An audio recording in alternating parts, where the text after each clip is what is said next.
Bonjour, chers auditeurs. Aujourd'hui, on plonge au cœur d'un enjeu majeur de la médecine contemporaine, le patient polymorbide.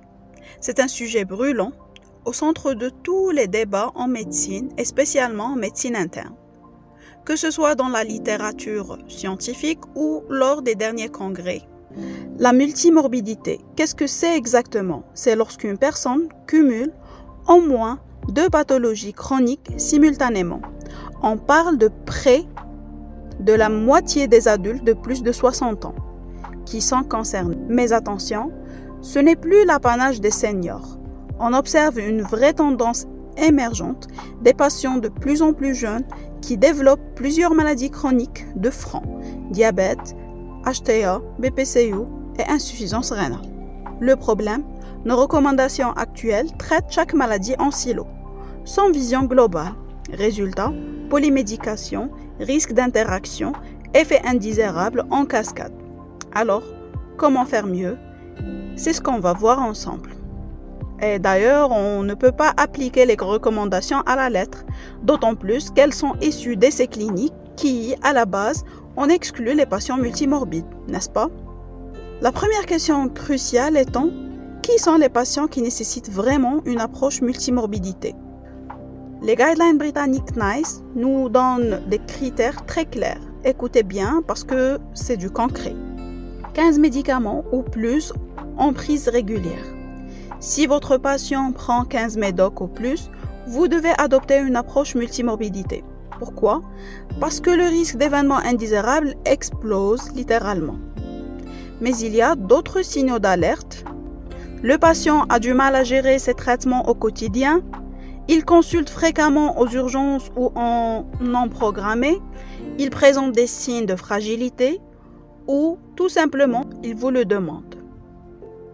Parlons chiffres maintenant. L'American Geriatric Society a publié ses BUS Criteria en 2023 et les données sont alarmantes. 36,7% des personnes âgées utilisent des médications potentiellement inappropriées et ce chiffre est en augmentation constante depuis 20 ans. Les critères Stop-Start, mis à jour en version 3 en 2023, recensent maintenant 190 critères pour nous aider. Stop, identifier les médicaments potentiellement inappropriés. Start, ceux qu'on devrait prescrire mais qu'on oublie souvent. D'ailleurs, un exemple concret de recommandations NICE, les biphosphonates. Après 3 ans de traitement, il faut systématiquement réévaluer avec le patient l'intérêt de poursuivre. Les données ne montrent pas de bénéfices clairs à poursuivre entre 3 et 6 ans, ni de risque majeur à l'arrêt. Donc, on en discute en fonction du risque de fracture et de l'espérance de vie. Un autre cadre super intéressant, c'est le Framework Ariane. Publié dans le Journal of Internal Medicine en 2019, c'est une approche cyclique en 5 étapes. La première étape étant donc une évaluation globale des interactions, toutes les maladies, tous les traitements, les interactions médicamenteuses et maladies-médicaments. La deuxième étape, priorisation avec le patient. Qu'est-ce qui est le plus important pour vous? On fixe des objectifs réalistes et partagés. La quatrième étape étant le suivi et le monitoring. Réévaluation régulière, ajustement. La cinquième étape, les trigger events. Nouvelles maladies, hospitalisation, perte d'autonomie. On reprend tout depuis le début. C'est un cycle continu, pas une consultation unique. Prenons un exemple ultra concret. Gérer l'HTA selon les comorbidités. Premier scénario, HTA plus diabète, cible tensionnelle donc 13,8, mais attention à la courbe en J, ne pas descendre sous 12,7. Première intention, IEC ARA2. Deuxième scénario, HTA insuffisance rénale chronique diabète, la cible inférieure à 13,8, IEC ou ARA2 obligatoire si albuminurie, souvent besoin d'associer un inhibiteur SGLT2. Scénario numéro 3, patient de plus de 80 ans, la cible qui est beaucoup plus souple, donc moins de 150 mm de marqueur pour la systolique selon les recommandations françaises. Jamais plus de 3 antihypertenseurs. Vous voyez, même pathologie, mais gestion radicalement différente selon le profil du patient. Maintenant, la déprescription. C'est l'art d'enlever ce qui ne sert plus et qui fait plus de mal que du bien. Quels médicaments réévaluer en priorité? Les IPP sans indication claire, combien de patients en prennent au cas où, les benzodiazépines, les anticholinergiques, les antipsychotiques et les inhibiteurs de cholinesterase. Les publications les plus récentes nous rapportent de perspectives nouvelles. Un symposium international qui s'est tenu à Paris en 2024, dont les actes sont parus dans l'European Journal of Public Health en avril 2025, pose une question fondamentale.